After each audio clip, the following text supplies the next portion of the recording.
So welcome to Witchwood House. It's great to have you here.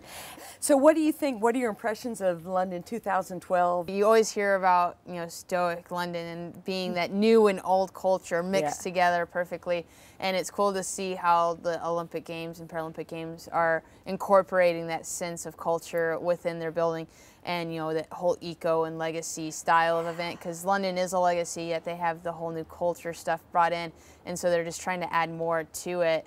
And, it's really cool to see that connection. So how long have you been cycling? And you cycle and downhill ski, right? Correct. So how long have you been doing this? This will actually be my 6th Paralympic Games if I qualify for London and participate. So I've been skiing internationally since the 2001-2002 season, which was my inaugural year of Paralympic Games at the Salt Lake City Games there in 2002. And so I've done every game since then.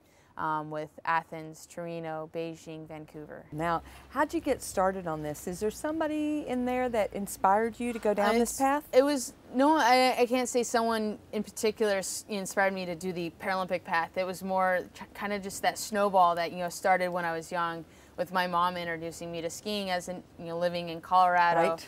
Growing up with snow, skiing is a natural thing to do with an athletic family. And then next thing you know, it just kind of like, what's the next step? And I like to test myself and prove to myself and just go faster. And being a Paralympic athlete doing skiing, I was able to go faster than most. Why is that? It's just the freedom of the sport. It's those who have the willingness to go down the hill, and I had no fear of going down the hill faster. And so when general public participates with skiing, it's mostly at a controlled, comfortable, leisure pace, whereas I have the willingness to go faster and want to go faster. And that's the same way with cycling. Everybody can ride a bike, and it's a leisure thing to do. And I just want to get out and ride my bike fast, or see how fast I can climb up the hills and things like that. So it sort of just snowballed from that, and was able to build it up into where it is now. There was there was a lot of factors. There were a lot of people involved with the process, but it really was my mom that kind of started me on that path. Wow.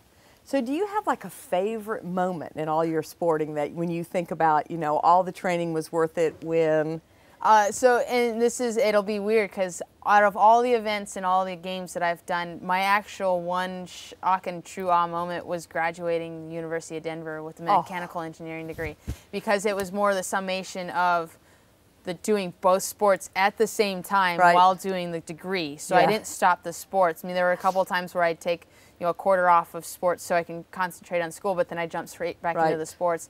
And that one moment walking across to get a diploma it wasn't anybody special. That was just my my classmates and my colleagues that walked across. It wasn't fellow Olympians. It wasn't anybody of any great name yet, because we were all going through the same process of learning the skill and the trade. And so to walk across that one moment, it wasn't just the degree, but it was a summation of where I was at, and it truly was that shock and awe moment for me.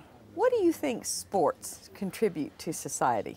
Sports, and I'm gonna say specifically the games. It's one of those times that we can just be people competing. We represent our countries, but we leave behind what's going on in our countries, and we're really here to just compete.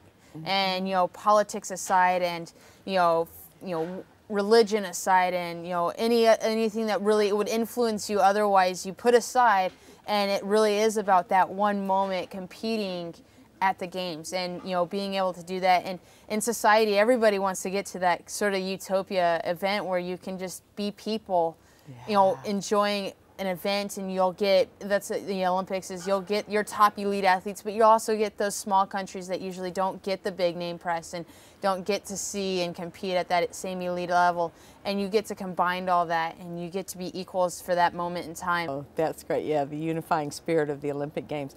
Do you have a goal or a dream for London 2012? Really, it's just the London Games will be my 6th game, but it's also, this is the first time I've specialized just for cycling.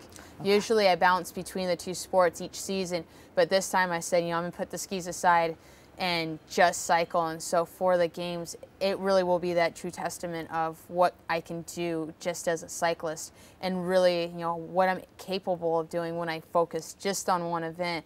And it's kind of that, you know, that testament to myself and the testament to my coaches and, you know, my family of, hey, you know, this is going to be a big show because I've put all my eggs into the one sport, and I'm looking forward to it a lot.